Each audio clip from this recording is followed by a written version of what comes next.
The music stopped before the first toast. A glass shattered. Somewhere behind the magnolias, a woman's scream cut through the night, and the celebration curdled into silence. By dawn, 12 people would be dead. It was supposed to be a triumph. A plantation owner in Wilkinson County, Mississippi, marrying the woman he claimed to love, a woman he also legally owned. To the white guests in linen coats, it was a scandal wrapped in lace. To the enslaved people watching from the shadows, it was something worse, a warning that even sacred vows could be turned into chains. And that's where our story begins. Before we go further, tell me where you're watching from right now, and what time it is where you are. Don't forget to like this video and subscribe, because the story you're about to hear only gets darker. The groom's name was Samuel Whitmore, a man known for his wealth, cruelty, and conviction that the world itself bowed to him. The bride, his own enslaved cook, was never recorded in the county ledgers by name. In the marriage registry, the space for spouse was left blank. The wedding took place on June 12, 1845, in the heart of cotton country. The air reeked of molasses and sweat. Cicadas shrieked from the trees. In the main house, the smell of roasted pheasant and sugared yams drifted from the kitchen, food the bride herself had prepared, as tradition demanded. The meal was her message. Neighbors whispered that Samuel wanted the union to make a point, that no law, no God, no social code could deny his power. He boasted that he'd make her a lady of the house. But even the housemaids understood what that meant. Not equality, display, possession. Witnesses later recalled how the bride moved with eerie calm through the parlor, her white dress too bright against her skin, her silence louder than the string quartet outside. When the preacher asked if she took this man to be her husband, she said nothing for a long moment. The pause stretched thin enough to cut air. Then, softly, almost inaudibly, she said, "Yes, master." One of the field hands who slipped close enough to listen said afterward, "That word didn't sound like surrender. It sounded like a promise." Every promise carries a price. Samuel's obsession had begun years earlier, when he purchased her from a trader in New Orleans. Educated, quick-minded, and defiant, she became his fixation. He moved her into the house, away from the other enslaved workers. He taught her to read scripture aloud for him at night, then punished her when she read too well. Over time, he convinced himself it was love. But his love was a weapon. The wedding itself was spectacle. Lanterns hung from oak trees, violins played until the strings frayed, and guests gossiped behind their fans. Everyone smiled because Samuel demanded it. In the kitchen, however, the air was thick with dread. The house cook refused to taste the food, muttering that the seasonings smelled wrong. When asked what she meant, she just said, "Bitter, like roots that don't belong here." Another servant hissed at her to hush. "Don't you dare speak that out loud. Not tonight." Silence feeds the fire. The feast began at sunset. Samuel stood to give a toast, raising a goblet of dark red punch, his bride's recipe. Guests cheered. He drank deep. The bride did not touch her cup. Minutes later, Samuel blinked hard, as though the world had tilted. A murmur passed through the crowd. Then came the first cough, sharp and wet. Another. A man fell backward, knocking over his chair. Someone screamed that the air was cursed. The bride turned away, walking calmly toward the kitchen door as the laughter behind her twisted into panic. By the time anyone realized she was gone, the lamps had started to flicker. A guest later told the sheriff, "She moved like she'd been waiting for that moment her whole life." What would you have done? Stood silent as horror unfolded, or spoken when it still might have mattered? Outside, the night was moonless, the air thick with magnolia and smoke. Somewhere beyond the fields, dogs began to bark. The overseer shouted orders, but most of the men were already on their knees, retching into the dirt. By morning, the mansion stood quiet. The sheriff's report listed 12 dead, including Samuel Whitmore himself. The verdict read, "Unknown contamination during the nuptial supper." But there was no trace of the bride, no footprints past the fields, no body in the river. Only her dress, found torn and muddy near the edge of the swamp. The bride vanished before dawn, or so they claimed, because someone swore they saw her later that same week, miles north, walking barefoot along the Natchez Trace, her veil gone, her eyes fixed on freedom. The sun rose over the Whitmore plantation like a reluctant witness. Dew clung to the cane fields, silver and trembling, while smoke from the previous night's torches still hung in the air. Inside the mansion, 12 bodies lay cooling under linen sheets that no one dared lift. The sheriff arrived by mid-morning, his horse snorting as if the ground itself resisted stepping closer. "Poison," he muttered, though he'd seen nothing yet. "Has to be." But the real question wasn't how they died. It was why. By the time the coroner reached the estate, rumors had already taken root. Some said the food had spoiled in the summer heat. Others whispered that the bride had cursed the meal, muttering prayers in a language older than the Bible. A few guests swore they'd seen her smile just before the first man fell, small, satisfied, like someone watching a storm she'd spent years calling down. In the stillness of the morning, the mansion stank of wine, perfume, and sickness. Glasses stood half full on the table. A single candlestick had melted into the shape of a hand. The cake, a 3-tiered monument of sugar and pride, was crawling with flies. Something wicked lingered in the air. The sheriff's men gathered the enslaved workers near the barn. They lined them up one by one, demanding answers no one dared give. The overseer, a heavy man with whiskey breath, shouted that someone must have helped her escape. When no one spoke, he swung his riding crop through the air, slicing dust. "What would you do," the narrator asks, "if truth meant your life, or your silence meant someone else's freedom?" One of the maids, her hands shaking, finally said she'd seen the bride near the well after midnight, whispering over a bucket. But when the sheriff inspected it, he found only still water and the reflection of his own face staring back. Meanwhile, the plantation's doctor arrived from Natchez, a quiet man named Dr. Elijah Webb, known for his loyalty to wealthy families. He ordered the dining room sealed and began examining the bodies. The symptoms told him more than the servants ever could: blue lips, constricted pupils, a faint smell of almonds, arsenic, clean, deliberate, and slow acting. "This wasn't rage," Webb said softly. "It was patience." The sheriff scribbled the name of the missing woman on a notepad, though he never learned what it truly was. In his report, he simply wrote, "Negro bride, presumed guilty." The county paper ran the story that evening. From the Natchez Courier, June 15, 1845. Wedding feast turns deadly, mysterious bride missing. Sheriff offers $500 reward for capture. Within days, slave catchers combed the woods. Bloodhounds tore through the cane fields. But rain came hard that week, washing away tracks, footprints, and traces of what really happened. The earth seemed determined to protect her. Freedom leaves no trail. As the search widened, whispers grew louder.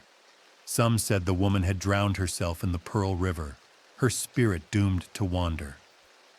Others swore she'd been seen boarding a riverboat disguised as a washerwoman. A field hand claimed to have found a scrap of her wedding veil snagged on a fence near the old road north. Dr. Webb, meanwhile, found something odd in the kitchen pantry. A small leather-bound book tucked behind a row of jars. Inside were recipes, but not for food. Notes on herbs, root extractions, the lethal dose of belladonna when mixed with molasses, and on the final page, a single line written in careful script: "A feast is only holy when all eat free." The doctor didn't turn the book over to the sheriff. He closed it and slipped it into his coat pocket, unsure whether he was preserving evidence or a piece of history no one was meant to see. By the third day, the Whitmore estate had become a mausoleum. The surviving guests refused to stay the night, and the enslaved community carried out their duties under watchful eyes. Each meal was now tested by the overseer himself, though his hands trembled as he lifted every spoon. Fear became the new master. At night, the wind carried strange sounds across the fields, half singing, half crying. The workers said it was her ghost returning to finish what she'd started. The sheriff dismissed it as superstition, but even he avoided walking past the kitchen door after sundown. When the coroner's final report was filed, it named 12 victims and 1 missing suspect. The state considered the case closed, but Dr. Webb couldn't let it go. He began tracing the shipments of medicine and supplies that had arrived in the months before the wedding, discovering that several unusual orders, powdered bark, laudanum, arsenic trioxide, had been signed not by Samuel Whitmore, but by the bride herself, using her master's seal. She'd been planning this for months, maybe years, waiting for the moment when the entire world would raise a glass in her honor. And then she made sure that glass became her weapon. But here's the twist. A letter surfaced weeks later in New Orleans, postmarked after the murders, addressed to the Freedmen's Mission. Inside was a folded scrap of cloth, a piece of a wedding dress, and a single line written in the same hand as the book. I married him to bury him. The handwriting was fresh, meaning she was still alive. And as rumors spread of another poisoning 2 towns north, same symptoms, same smell of almonds, Dr. Webb began to wonder if the Mississippi River itself was carrying more than cargo downstream. By midsummer, the Mississippi ran thick with silt and rumor. Every steamboat pilot from Vicksburg to Baton Rouge had heard the story. A runaway bride, a dozen corpses, and a trail that ended in smoke. But river talk was fickle. It bent truth like light through whiskey glass. Some said she'd fled to New Orleans. Others claimed she'd taken up with abolitionists near Natchez. A few whispered she'd joined the voodoo queens by the bayou, where justice wore a different face. Dr. Elijah Webb followed every thread. He told no one, not even his wife, that he'd begun receiving letters, unsigned, written in the same careful hand as the recipe book. The first read, "You saw what they did. Now you'll see what comes next." Another came a week later. Every debt must find its collector. He tried to trace the origin of the letters, but they came from different towns, always a step ahead of him, and each was sealed with a pressed flower, nightshade, foxglove, oleander. He began keeping them in a drawer beneath his medical bag, telling himself he was gathering evidence, not haunting himself with guilt. Because deep down, Webb knew he had played a part in all of it. Months before the wedding, he'd prescribed the master's beloved servant a tincture for her nerves, a tonic she'd requested with a strange, deliberate calm. He hadn't questioned it then. Perhaps he should have. One August night, as thunder cracked across the delta, a steamboat named Magnolia Queen docked in Natchez under heavy rain. Passengers disembarked under lantern light, faces hidden beneath umbrellas. Among them, a woman in plain cotton dress, her eyes fixed on the muddy street ahead. No veil, no jewelry, no name on the passenger list. She found lodging behind a tavern on Silver Street, working as a seamstress for sailors and gamblers. But those who lived nearby noticed something peculiar. Men who wronged her never stayed long. One gambler dropped dead after a single drink. A river captain vanished on his way to collect a debt. A preacher who'd tried to expose her reputation took ill one Sunday morning and died before evening mass. Every time the air smelled faintly of almonds. Locals began to call her the widow of the river, a ghost in daylight, a curse that drifted with the fog. When bounty hunters came looking, they always left empty-handed, or never left at all. Meanwhile, Dr. Webb traveled south under the guise of studying an outbreak of cholera. In truth, he was following the trail of death. He arrived in Natchez just as another man was found collapsed behind a gambling hall, his lips blue. The sheriff ruled it drink. Webb knew better. He found a bottle discarded nearby, labeled elixir of calming spirits. Inside, traces of arsenic, the same formulation, the same method, the same patient's handwriting on the label. And there, beneath the label, almost invisible in candlelight, was a marking, a carved cross inside a circle, an African protection symbol, often used in burial charms. This wasn't random revenge. It was ritual. Justice drawn in the language of the enslaved, the kind no white jury would ever recognize. Webb visited the tavern the next evening. The innkeeper, a portly woman with a sharp tongue, said she'd hired the seamstress a few months back. "Quiet thing," she said.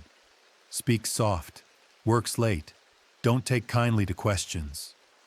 He left a note for her at the back door, unsigned but written in his familiar script.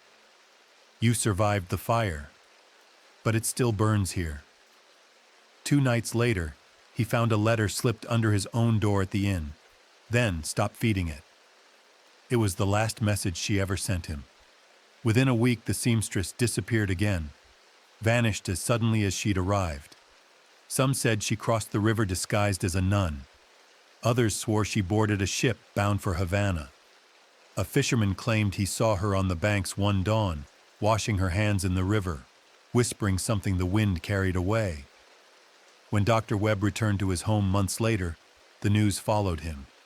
The Magnolia Queen had exploded mid-river, killing nearly everyone aboard. Cause unknown. But among the debris recovered near Baton Rouge, one object caught the authorities' attention, a small tin box containing folded paper, still dry inside. The note read, "The water keeps my secrets now." And beneath it, wrapped carefully in linen, was a gold wedding ring, engraved with initials long since burned from history. To this day, locals say the Mississippi still remembers her. On quiet nights, when the fog rises thick and the current slows, fishermen swear they hear a woman humming over the water, a song of mourning, or maybe triumph. Either way, the river listens, because the river knows her name. By the spring of 1860, the plantation where it all began had changed hands twice. The cotton fields lay half fallow, the cane rotted in its stalks. The veranda shutters banged against the house in every wind, and no one stayed past sundown. Locals began calling it Widow's Rest, though no widow lived there. Travelers said the walls wept sap, that a woman's silhouette sometimes appeared in the upper window, veil trailing like smoke. Inside, the air never lost its smell. Bitter almonds, singed sugar, old earth. When the new overseer brought his family to live there, his wife insisted on scrubbing every inch with lye and lime water. Yet each morning, the scent returned, faint but certain, as if carried up through the floorboards. That year, a carpenter named Joseph Harlan was hired to repair the dining hall roof. On his second night, while measuring a beam near the hearth, he found something wedged inside the chimney, a half-burnt journal bound in blue ribbon. Its first entry began March 14th, 1859. He says marriage will cleanse the sin between master and servant. I say sin doesn't wash, it stains. The handwriting was elegant, deliberate. Pages detailed meals, guests, and conversations, written in the tone of a woman resigned to endurance. But toward the end, the language changed, short, clipped, trembling. They laugh while the plates gleam. They forget what hands served them. If I must feed them, I will feed them truth. Harlan took the journal to town, showed it to Reverend Calhoun, who told him to burn it.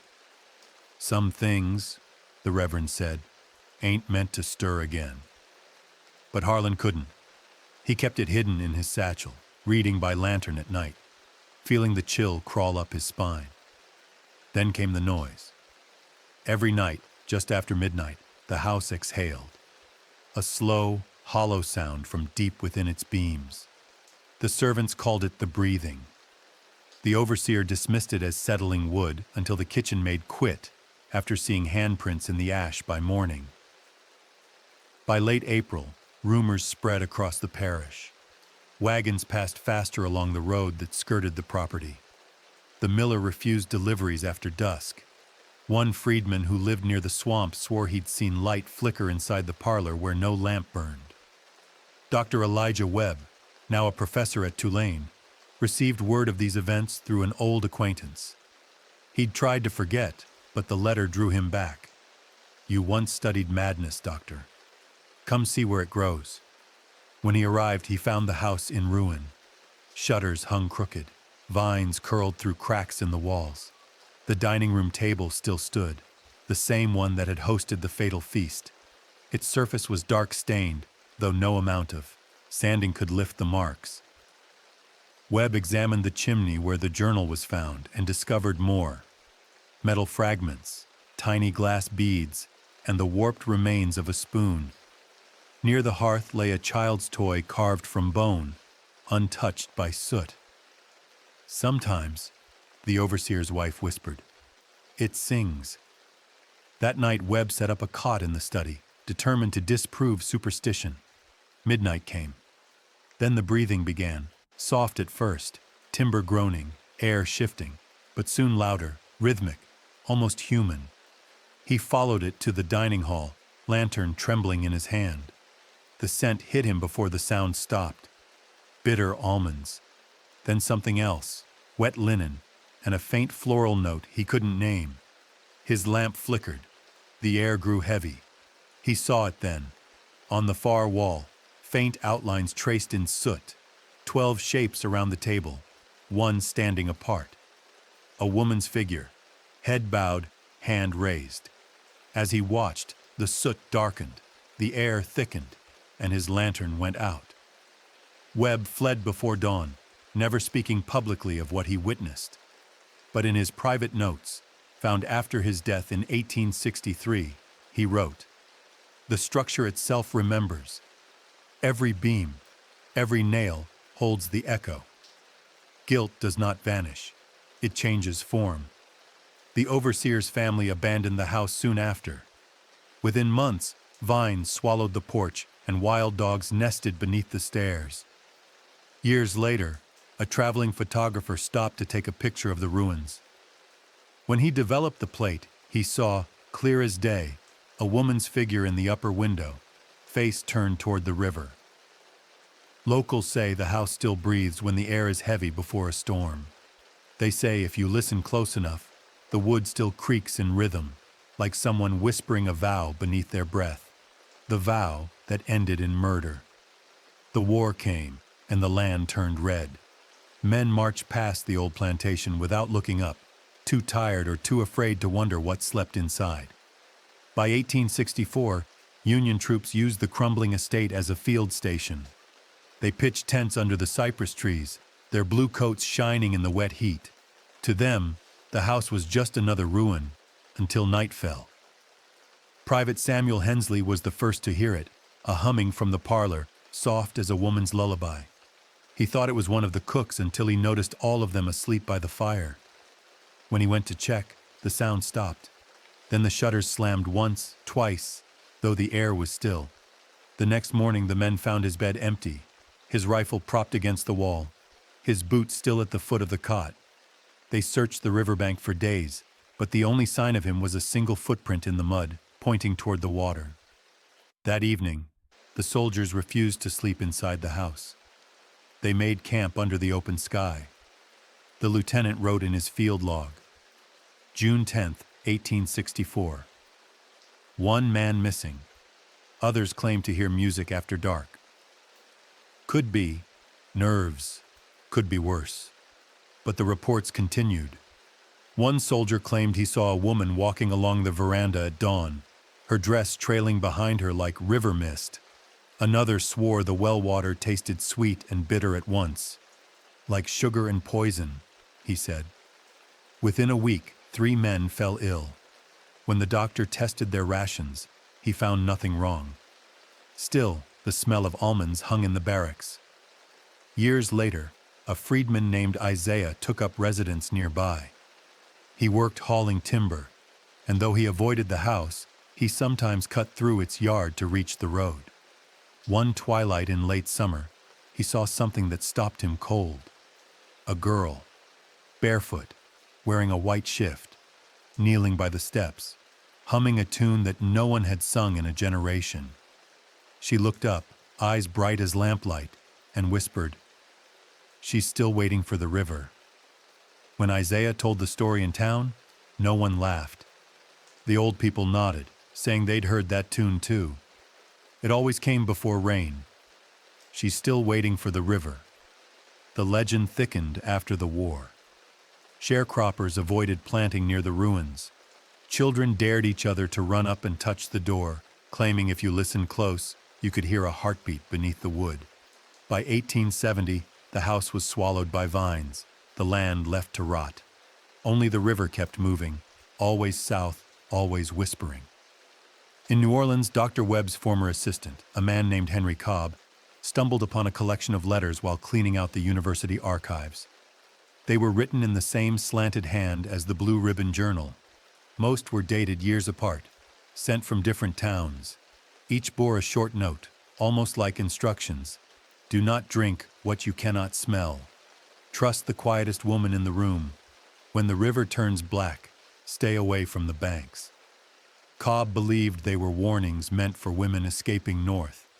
Hidden messages, codes in plain sight. He sent copies to abolitionist groups still operating in secret, calling the unknown writer a silent conductor. And somewhere, across Louisiana, the legend spread. A bride who never stopped running, whose voice still guarded the lost and punished the cruel. By the time the century turned, she was no longer remembered as a person, but as a force. Stories said she could appear in mirrors filled with steam, or in cups of tea that cooled too quickly. Some said she took pity on women trapped in cruel marriages. Others claimed she lured wicked men into the swamp. But everyone agreed on one thing. No matter how far she went, the river followed her. In 1902, a flood washed through the delta, uncovering relics long buried. Silver spoons, a cracked teapot, a set of glass bottles etched with medical symbols. And in the silt near the old plantation gate, they found a rusted locket. Inside, a single curl of hair and a name scratched in the metal, "My Promise." When the historian cataloging the items pried it open, the air filled with that same faint scent, bitter almonds and rain. He sealed it back at once, because some stories don't want to be told, they want to be felt. The cypress remembers, the river never forgets. By 1920, progress had paved over most of the Old South. Rail lines cut through cane fields, and the sound of jazz spilled from New Orleans into the bayous like new blood. But on the edge of St. Francis Parish, the plantation house still stood, its bones sagging, its roof like a broken crown. That year, a man named Thomas Avery arrived from Atlanta, claiming to be a descendant of the original owner. He had pale hair, cold eyes, and a Harvard education. To the locals, he was just another northern investor looking for cheap land. He said he wanted to restore the property and honor family heritage. The townspeople called it bad luck. On his first night there, the caretaker found him in the dining room, staring at the long table where the wood had warped into a faint ring, as if burned by something round and hot. He said he could almost smell roasted meat, could almost hear laughter. But the house was empty. Later, he wrote to his fiancée back in Georgia. April 2nd, 1920. The locals whisper nonsense. Songs, rivers, a woman who cooks poison. I intend to document every detail. There is power in these myths if one learns to wield them. The restoration began with money and arrogance. Avery tore down the servants' quarters first, declaring them an eyesore of decay. He burned the timber, and for 3 days the air reeked of pine and something sweeter, almost floral, almost metallic. The workers complained of headaches and left before sunset. Avery docked their pay, Each morning he found his tools rearranged, hammer marks on the wrong planks, nails driven halfway in. He accused the foreman, who quit on the spot, saying, "Sir, the ones you think are helping you aren't alive." Still, Avery persisted. By midsummer, he had reopened the grand hall and held a dinner to celebrate the progress. Only 5 guests attended: bankers, investors, and a reverend eager for donations. They dined beneath the same chandelier that once glowed over the wedding feast 70 years earlier. The air was heavy with perfume and dust. Wine glasses clinked, and laughter echoed just a little too long. Then the Reverend stopped mid-sentence. He was staring at the ceiling. The chandelier was swaying. The room fell silent. And then, from the corridor beyond the kitchen, came a sound that didn't belong to the living. A spoon against porcelain. Stirring, slowly. Avery rose, his face pale. "Probably the wind," he said. But when he opened the door, the smell hit him. Almonds and smoke, the scent that had haunted this place for generations. The Reverend fainted. One of the bankers began to pray. The next morning, the house was empty again. Every dish on the table had been licked clean. No food, no wine. Only the faint imprint of wet hands on the linen. By dawn, Avery was gone. His car was found 10 miles downriver, doors open, engine running. The seat was wet, as though someone had climbed out of the water. The sheriff searched for a week before giving up. Locals claimed they saw a woman in white walking along the levee that night, carrying a silver locket. When lightning flashed, her face looked calm, almost satisfied. The river collects its debts. In the years that followed, the plantation burned down twice, rebuilt once, then finally collapsed into itself. By 1940, all that remained was the brick chimney and a rusted gate swallowed by vines. Children played there, daring each other to whisper the name of the ghost bride. Every time they did, the wind picked up, and someone's lantern went out. In 1951, a writer from New York visited to collect stories for a book about Southern folklore. He interviewed an old man who claimed to be the last living witness of the Avery disappearance. When asked what he thought had happened, the man only smiled. "She wasn't haunting him," he said. "She was finishing the story." What would you do if the story you buried came back to claim your name? By the end of that decade, no one could remember which parts were true. The names changed, the details blurred, but the pattern stayed. Power breeds cruelty. Cruelty breeds silence. And silence always finds its echo. The scent of almonds lingered. By the early 1970s, the plantation's ruins had become a place of quiet fascination for historians and thrill-seekers alike. A young archivist named Margaret Lewis, fresh from Tulane University, was sent to survey what little remained before the state cleared the land for a new highway. She arrived in July, the air thick as syrup, cicadas screaming in the cypress. The ground squelched beneath her boots. The house was gone, but the chimney stood like a gravestone, and the foundation stones traced the outline of rooms that no longer existed. The locals warned her not to stay past sundown. She smiled, thinking them superstitious, but she carried a tape recorder and a notebook anyway. Her first discovery came from the mud near what had once been the kitchen, a small iron key, ornate and rusted, bound with a blue ribbon. She pocketed it and marked the spot on her map. The ribbon, though faded, smelled faintly of perfume and ash.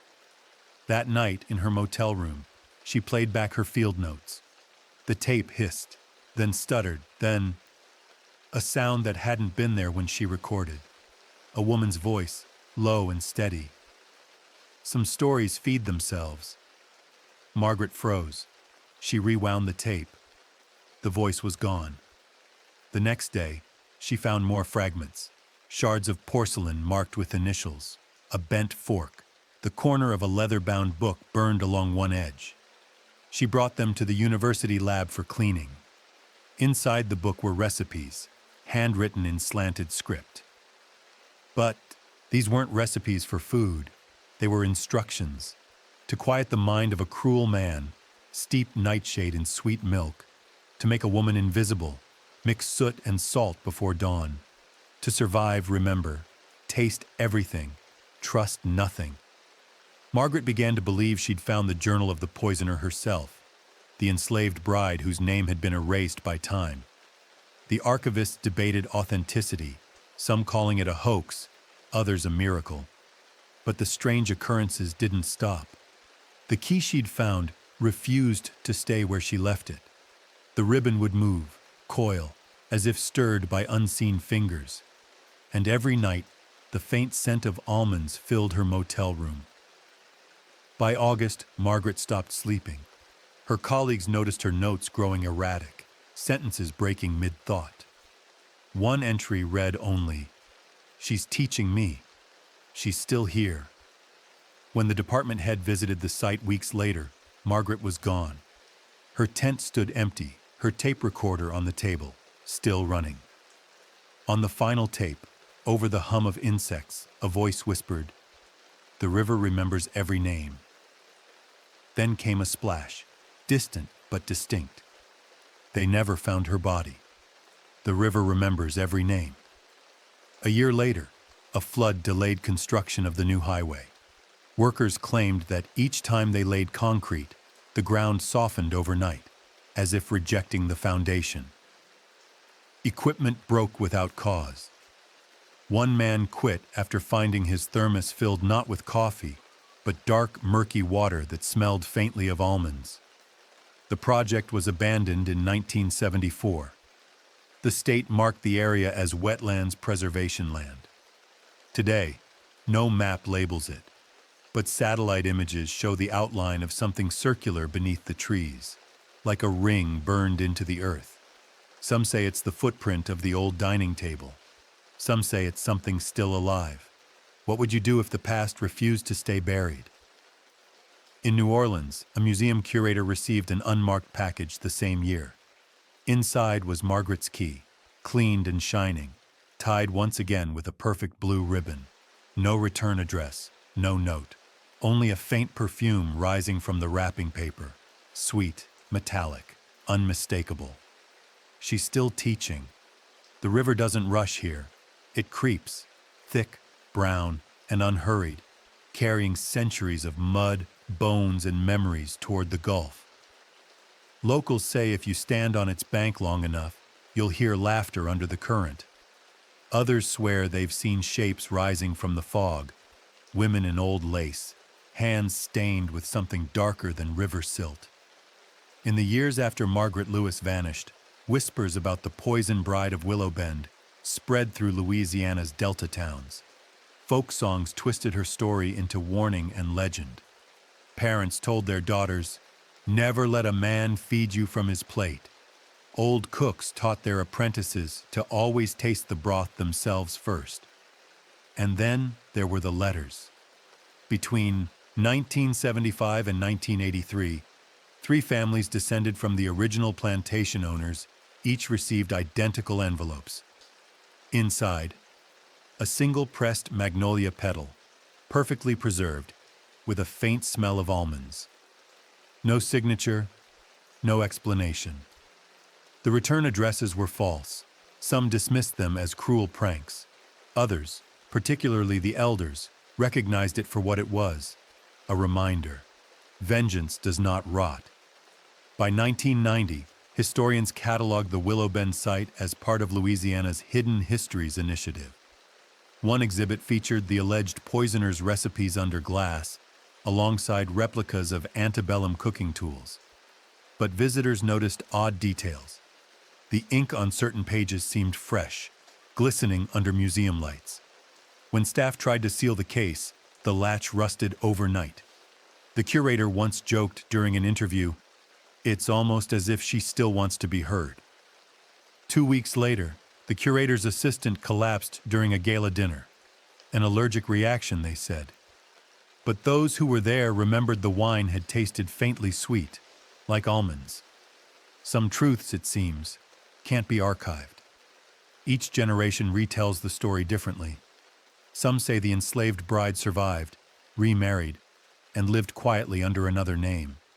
Others insist she drowned, only to become the river's guardian, dragging down any man who calls himself master. But the most persistent version is the one told by women who cook. In back kitchens of New Orleans, Savannah, and Mobile, recipes are still whispered in coded language. A pinch for peace, a spoon for silence, a taste for truth. A lineage passed quietly from hand to hand, just like that key with the blue ribbon. A recipe for freedom disguised as dinner. Once every few years, someone claims to have found a new journal. Sometimes it's a bundle of papers hidden in an attic wall. Other times, a small notebook wrapped in oilcloth and discovered along the Mississippi's banks. Each contains different handwriting, but always ends with the same line: to feed is to remember. Even today, the plantation's exact location is debated. GPS coordinates shift mysteriously. Drone footage blurs at the edges. Local guides won't take you near after sundown. They say the sound of laughter echoes between the cypress trunks, followed by a woman's voice humming something like a lullaby. She never sings past midnight, and if you listen closely, between the croak of frogs and the drip of moss, you might hear a whisper. The same one Margaret caught on tape half a century ago. The river remembers every name. What do you think? Is it vengeance that lingers, or justice that refuses to die? Because some stories feed themselves, some fires never burn out, and some ghosts, especially the ones born in kitchens, don't haunt to scare, they haunt to remind. The river keeps its secrets. Legend tag. In certain parts of Louisiana, chefs still leave a bowl of sweet milk by their kitchen window every August, an offering to the bride of the poison feast. They say if it's gone by morning, your food will never harm, and your hands will never shake. We're only scratching the surface. The next case is even darker. Subscribe before it drops.